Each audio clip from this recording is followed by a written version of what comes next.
पिछले दिनों में मुझे यूरोप के कुछ देशों में और ऑस्ट्रेलिया में प्रवास करने का अवसर मिला था। वहाँ इंडियन डायस्पोरा से भी और वहाँ काम करने वाले बहुत सारे पानी के क्षेत्र में काम करने वाले कंपनीज के रिप्रेजेंटेटिव से भी चर्चा हुई। भारत की वर्तमान अर्थव्यवस्था माननीय मोदी जी के नेतृत्व में जिस तरह से भारत ने आर्थिक क्षेत्र में प्रगति की है और जिस तरह से अपने आप को एक स्ट्रांग प्लेयर के रूप में भारत ने इमर्ज किया है, उसको लेकर के पूरे विश्व एक विस्मित दृष्टि से, अमेज साइज से भारत को देख रहा है। इसी की श्रृंखला में मुझे पिछले 2 दिन के प्रवास में जयपुर जाते आते वक्त संयोगवश कुछ ऐसे युवकों से मिलने का अवसर मिला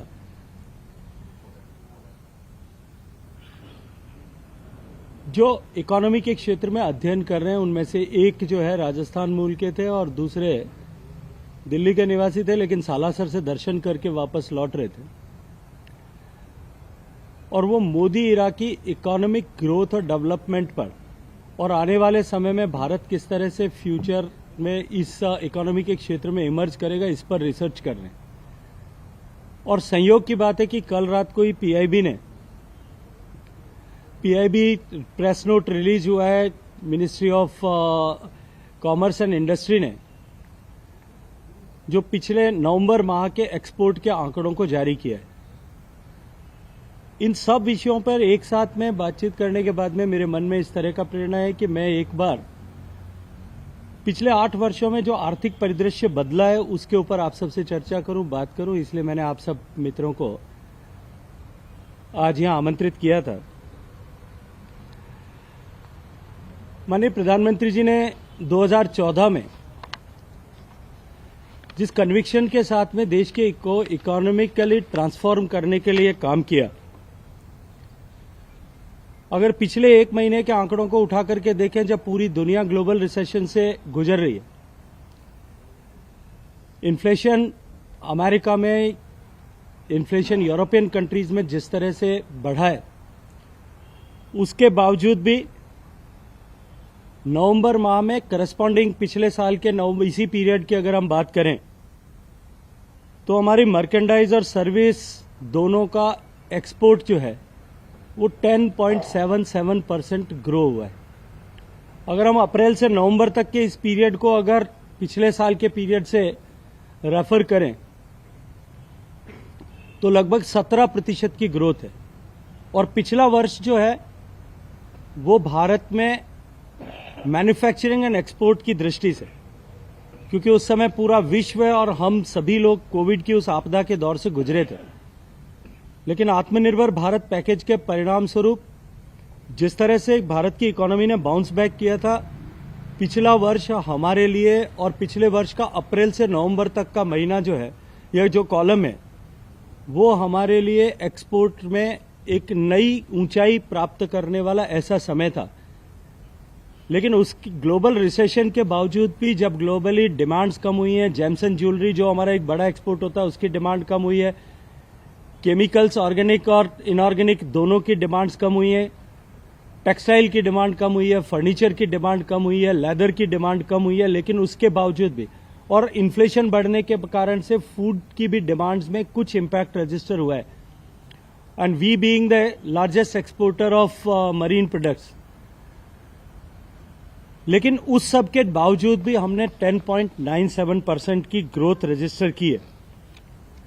30 मेजर सेक्टर्स जिनमें हमारा एक्सपोर्ट पोटेंशियल है, ईयर ऑन ईयर अगर उस पर देखें तो भी 15 सेक्टर्स में हमने सिग्निफिकेंट ग्रोथ को रजिस्टर किया है। अगर इसको हम एनालाइज करें तो पिछले 8.5 साल में माननीय मोदी जी के प्रधानमंत्री बनने के बाद में जिस तरह की स्कीम्स माननीय मोदी जी ने मैन्युफैक्चरिंग को सपोर्ट करने के लिए और एक्सपोर्ट लेड मैन्युफैक्चरिंग को हिंदुस्तान में बढ़ाने के लिए की, उसका परिणाम अभी हम सबको दिखाई देता, हम सबके सामने है। माननीय प्रधानमंत्री जी ने प्रधानमंत्री बनने के साथ में ही मुद्रा की चर्चा की थी। मुद्रा योजना के माध्यम से हम स्वरोजगारी बने, हम जॉब सीकर्स की जगह जॉब गिवर्स बने, ये बात की बहुत सारी आलोचनाएं हुई, लेकिन आज उसका परिणाम धरातल पे दिखता है। स्किल इंडिया की बात की थी तब विपक्ष ने बहुत सारी आलोचनाएं की होंगी, लेकिन स्किल इंडिया के कारण जो 1 करोड़ लोग स्किल हुए, उनके कारण से हमारी प्रोडक्टिविटी इंक्रीज हुई, ये अब रजिस्टर मार्केट में होने लगा है। स्टार्टअप की जब बात की थी तब बहुत सारे उपहास स्टार्टअप को लेकर के उड़ाए जाते थे, 2016-17 के समय को याद करें।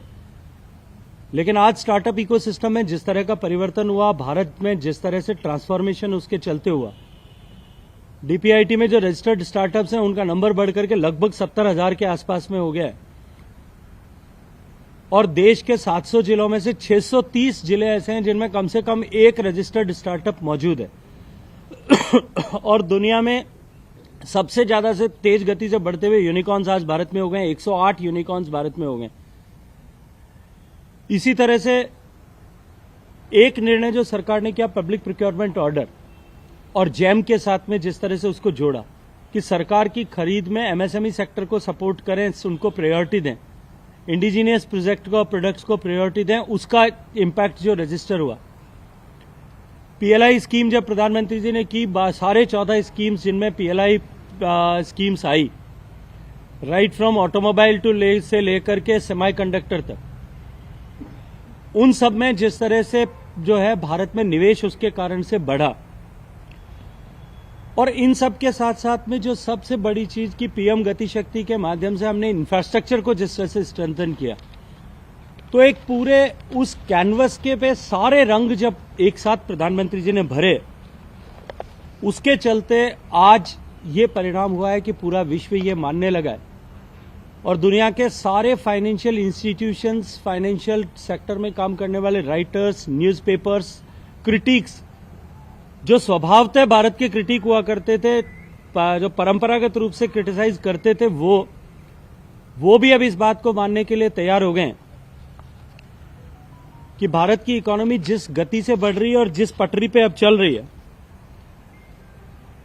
जिस तेजी के साथ में भारत की इकोनॉमी बढ़ रही है, भारत बहुत जल्दी 2027 तक ऐसा अनुमान किया जाता है कि जर्मनी और जापान दोनों को सरपास करके 3rd लार्जेस्ट इकोनॉमी बन जाएगा। पीएलआई स्कीम के कारण से जिस तरह से नए सेक्टर्स में हमारा निवेश बढ़ा है, ये भी आने वाले समय में हमें बहुत प्रोमाइजिंग फ्यूचर देता है। अगर इस सब को हम और जो है गहराई के साथ में विवेचना करें और इसका एक फिशबोन स्ट्रक्चर बना करके अगर हम उसके हिसाब से इसके ऊपर बात करें, तो जो एक्सपोर्ट हमारा 55% ग्रो हुआ है पिछले 8 साल में, और जो हमारा मैन्युफैक्चरिंग जो बूस्ट हुआ, लगभग जीवी अगर हम बात करें तो 80-82% के आसपास में हमारा जो है मैन्युफैक्चरिंग बूस्ट हुआ है। उसकी पहली आवश्यकता जो है उस काम करने की, वो दैट इज इंफ्रास्ट्रक्चर में काम होना चाहिए। रोड्स में जिस तरह से रोड इंफ्रास्ट्रक्चर पर काम हुआ, आप हिंदुस्तान में कहीं भी चले जाइए, आपको रोड पर काम होता हुआ across length and breath of country दिखेगा। एयरपोर्ट्स में जिस तरह से नंबर ऑफ एयरपोर्ट्स बढ़ा, 89% नंबर एयरपोर्ट्स, हेलीपोर्ट्स का नंबर बढ़ गया, ऑपरेशनल एयरक्राफ्ट बढ़े, उड़ान की स्कीम का जो फायदा हुआ। पावर जनरेशन में जिस तरह से हमने काम किया और एक ग्रिड सब स्टेबलाइजेशन के लिए जिस तरह से काम किया, इंफ्रास्ट्रक्चर पर इन्वेस्टमेंट ओवरऑल बुके को अगर देखें तो लगभग 450% से ज्यादा इंफ्रास्ट्रक्चर में इन्वेस्टमेंट बढ़ा। 1 लाख कुछ करोड़ इन्वेस्टमेंट होता था, वो 10 लाख करोड़ के आसपास इंफ्रास्ट्रक्चर इन्वेस्टमेंट हुआ। इसके चलते इस पूरे इकोसिस्टम में एक वायुमंडल बना, लेकिन उसके साथ साथ में दूसरी आवश्यकता जो ईज ऑफ बिजनेस की थी, ईज ऑफ डूइंग बिजनेस में जहां भारत पिछले कई दशकों से हम 130, 135, 136 के आसपास में होते थे, रैंक पे होते थे। माननीय प्रधानमंत्री जी ने जिस तरह से काम किया, चाहे छोटी छोटी चीजें, इंडस्ट्री एस्टेब्लिश करता है, उसको इलेक्ट्रिसिटी एस्टेब्लिशमेंट करना होता है, कनेक्शन लेना होता है, उसके टाइम को रिड्यूस करने से लेकर के 1500 से ज्यादा लॉ रिपील किए गए, नेशनल सिंगल विंडो सिस्टम लाया गया। आज 44,000 एप्लीकेशन सिंगल विंडो सिस्टम से थ्रू हुई, लगभग 27-28 हजार पेंडिंग है जो जल्दी से पूरी होने वाली हैं। क्रेडिट एक्सेस जिस तरह से बढ़ा, उसके कारण से जो हमारा ईज ऑफ डूइंग बिजनेस, जो हम 130-40 के बीच में होते थे, वो 60-65 के बीच में आकर के खड़े हो गए। दूसरा, कोई भी देश में किसी भी प्रदेश हो चाहे देश हो, उसमें ग्रोथ के लिए सबसे बड़ी चीज होती है स्टेबिलिटी एंड पीस एंड सुरक्षा और स्टेबिलिटी का, स्थायित्व का माहौल जिस तरह से बना, उसके चलते एफडीआई इनफ्लो भारत में बढ़ा और 85% ग्रोथ उसमें रजिस्टर हुई। पोस्ट कोविड सिचुएशन में भी सबसे ज्यादा एफडीआई अगर किसी देश में आ रहे थे, उन 10 देशों में श्रृंखला में आकर के भारत खड़ा हुआ। We are on the 7th position और हमने बहुत सारी एडवांस इकोनॉमीज को भी उसमें सरपास करके हम आगे निकल गए। इसी तरह से अगर हम चर्चा करें तो जो डिप्लोमेटिक रिलेशंस प्रधानमंत्री जी ने बनाए, चाहे मिडिल ईस्ट कंट्रीज के साथ में बनाए, अपने व्यक्तिगत संबंध जिस तरह से जापान के साथ में सुदृढ़ किए, यूएस के साथ में जो नई डेफिनेशंस हमने डिसाइड की, यूरोपियन कंट्रीज के साथ में स्पेशली फ्रांस और जर्मनी के साथ में जिस तरह से एंगेजमेंट हमारा बढ़ा, रशिया के साथ में जो हमारा परंपरागत व्यवहार होता था उसी को भी हमने बनाए रखा। That gave us an opportunity to further extend opportunities of the exports.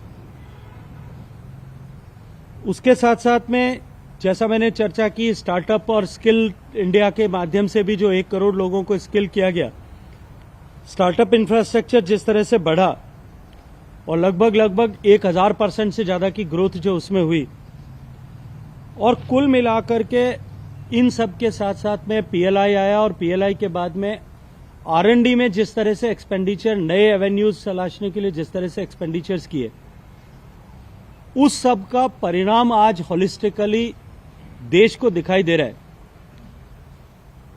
और अब पूरी दुनिया का विश्वास इस बात के ऊपर स्थापित हुआ है कि माननीय मोदी जी के नेतृत्व में भारत की अर्थव्यवस्था पूरी दुनिया की सबसे तेजी से बढ़ती हुई अर्थव्यवस्था के साथ साथ में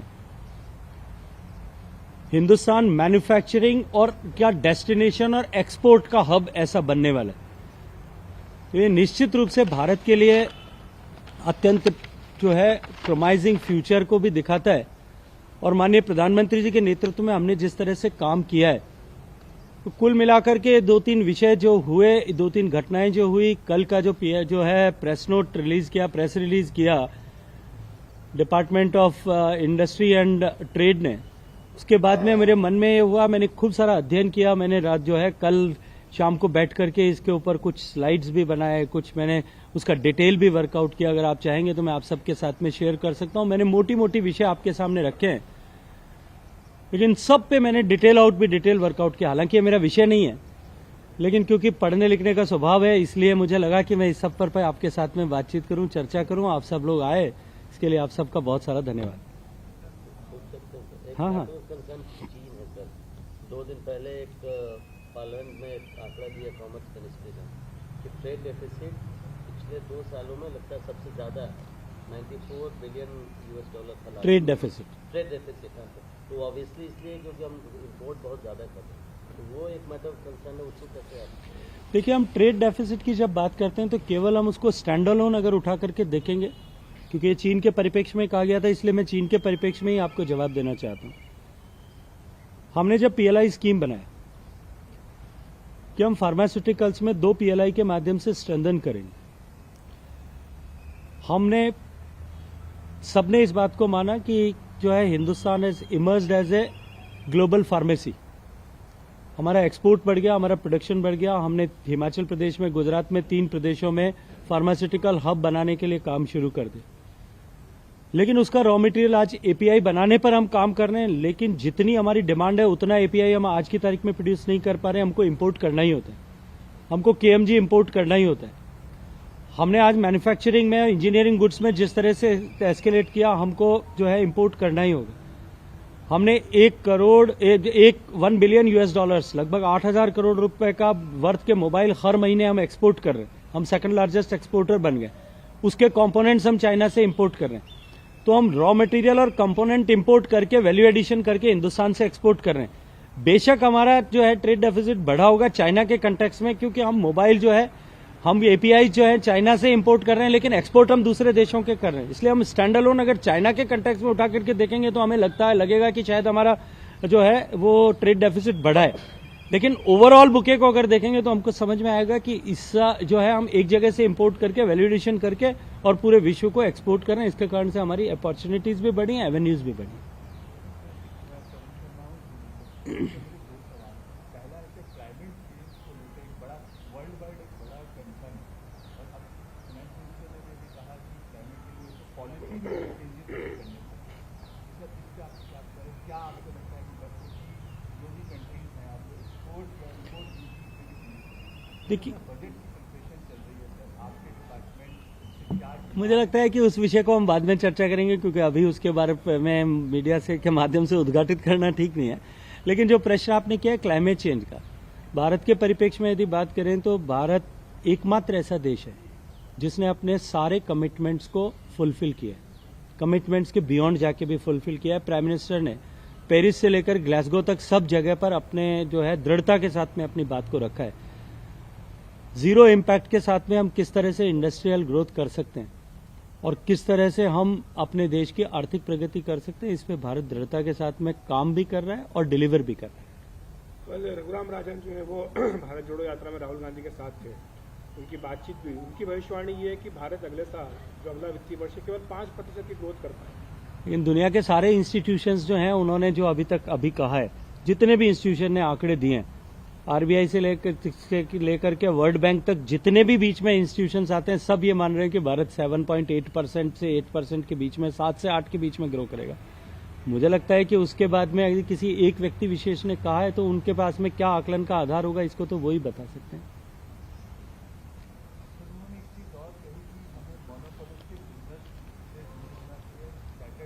चलो इसके ऊपर एक दिन और चर्चा करेंगे, हम एक बार और बात करेंगे। ठीक है, धन्यवाद। मैंने बहुत सारा काम किया कल उस पर।